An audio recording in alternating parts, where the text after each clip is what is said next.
तुम्हें चिर उपकृत हो एति कही मु मोर वक्तव्य सांग करुची एवं परवर्ती धारा विवरण पाई मु अनुरोध करी मोर पितृतुल्य बापा भाई मो कोकेई बापा सड़ू मो माउसी बलिता पीताम्बर बाबू सांगू से वक्तव्य रखिए माइक्रोफोन दिया जाऊ तो फाइनल हिमालय पड़ा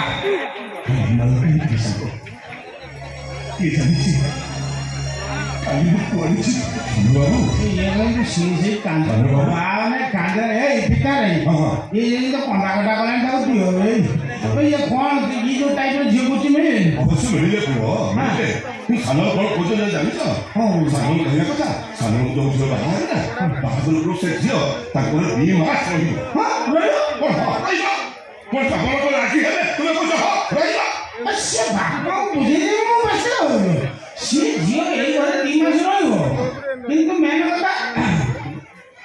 किसके हो मुझे क्या चल गया तुम दिखा वो हां से कथा कोले वो 8 दिन में तो समझ गया वो तो 8 दिन भीतर मु समिति का झियो बड़ न कर देथि मोर भाभी पितामर प्रधान हो खत्म करो पोहा झियो ठीक करबा पितामर प्रधान और झियो ठीक न कई पाले खत्म करो पोहा वाह सुनो वाह दाई बलिन से देखो हां आ सांगा सा तर रमेश जी गुरुजी दे का दे कौन भी तो भाई जो गुरुजी तोर